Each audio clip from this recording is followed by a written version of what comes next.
Today I'm making tomato wine.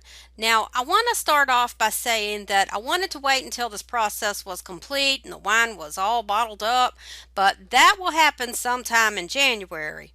I'm a month into the process and I can already tell that this is going to have a happy ending. So I'm going to show you what I have so far in case you want to try this yourself while you still have tomatoes. I'm new to winemaking, so I'd appreciate any advice you can give in the comments section, but keep in mind that I don't look for the lazy way of doing things. I want to end up with something that I'm sure is safe and good. This recipe and method of winemaking is from a book called The Joy of Winemaking by Terry Gary. I really like this book. It was written for real people by a real person with a great sense of humor on top of it all. This book is chock full of fruit wine recipes. I also want to say that I'm not much of a wine drinker. Definitely not a wine snob. I don't like dry wines at all, and I much prefer sweet fruit wines as opposed to traditional wines made solely from grapes. That's like the total opposite of your typical wine drinker. So why am I making tomato wine? Because I'm up to my eyeballs in tomatoes. Now, I've heard other people say that tomato wine tastes a lot like Chardonnay. So I bought a cheap bottle of Chardonnay for comparison. The Chardonnay is on the left and the tomato wine is on the right. To my unsophisticated taste, they do taste very much alike. The Chardonnay is more refined. The tomato wine is kind of clunky, but it's not finished either. And the best part is the tomato wine is my wine, so I can make it taste like I want it to. In the end, the wine can be sweetened to suit your taste. It tastes nothing like tomatoes. So, if you're interested in making the wine, here's how you do it. The first thing you need to do is clean everything with a Campden tablet solution. You buy this stuff at a beer and wine making supply store. Then I put 12 pounds of tomatoes that I peeled, cored, and chopped into a mesh bag. I'm making a 3-gallon batch. I'll put the recipe for a 1-gallon batch in the description box. I peeled the tomatoes because I'm hoping it might reduce any bacterial load. So now I'm squeezing the bag to get the juice from the tomatoes. Since I'm learning as I go, I found that it's easier to put a few pounds of fruit into the bag, squeeze it to reduce the bulk, then keep adding fruit to the bag until you have all you need.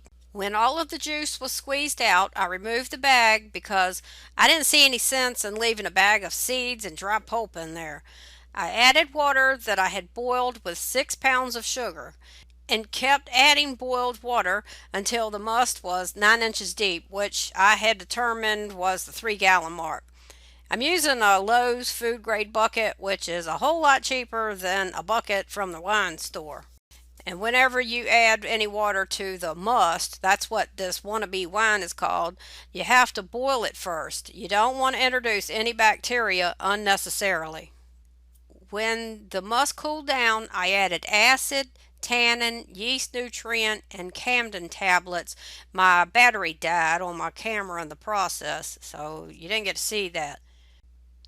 All of these ingredients are relatively cheap, by the way. I calculated that if you broke down the exact amounts that was needed in the tomato wine, it was something like $1.21 a gallon.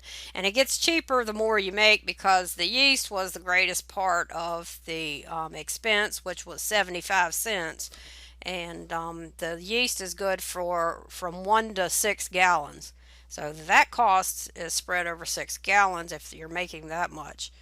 So I covered the bucket, and it turns out that you don't need a special lid for your bucket. It fits loosely. You can use a Lowe's bucket lid if you like, and if your lid has a hole in it for an airlock, you don't need an airlock at this point. You can cover the hole with something like a paper towel. This is the primary fermentation stage, and the idea is actually to allow the must to be exposed to air. See, I'm learning as I go. 12 hours later, I added pectic enzyme. So stir well. You want to stir the must at least once every day. Be sure to buy a hydrometer. It gives you a reading so you'll know if you have enough sugar in your must. My hydrometer reading is 1.086. This is called specific gravity. After the yeast eats all the sugar, turning it to alcohol, the reading is called final gravity, and it needs to end up around 0.99. These readings are used to calculate the alcohol content you end up with. So now it's 24 hours after the pectic enzyme was added. It's time to add the yeast. One packet will make up to 6 gallons of wine. If you are making 1 gallon of wine, you need one packet.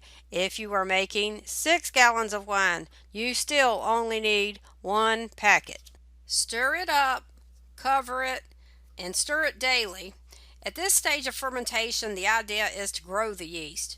When the hydrometer reading is 0.99, which in my case was 4 days later, it's time to move the must into a container where it won't be exposed to air. Transferring the must from one container to another is called racking, and it's done by siphoning through a tube. This is where you need an airlock. They're only 99 cents, so you don't need to cheap out on this. This causes the yeast to feed on the sugar, converting it to alcohol, and when the yeast runs out of sugar, it dies, or it dies from being in so much alcohol. At any rate, the dead yeast will start falling to the bottom. This is what the wine looked like a couple of hours after racking. Since I didn't like all that sediment, I racked it again, which was probably unnecessary, but at the end of the day, this is what it looked like. You can see the airlock on the top of the bottle. That allows gas to escape the bottle and prevents anything else like bugs or bacteria from getting into the bottle. 20 days later, this is what the wine looks like. You can see how it is clearing up. Since I keep hearing that the sediment in the bottom can cause off flavors, I'm racking the wine again today.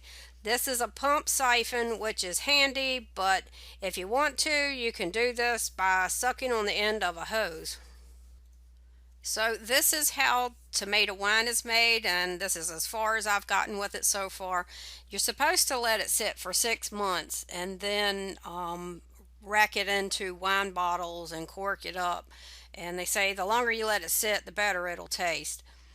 So this is how it's done, and as far as I can tell, if my math is right, then the alcohol content on this as is 14.7%. So it's pretty potent stuff.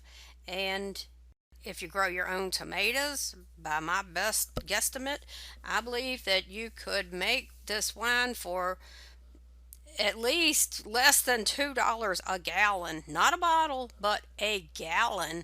And that's counting the sugar, the yeast, and all the little enzymes and things that I added to it.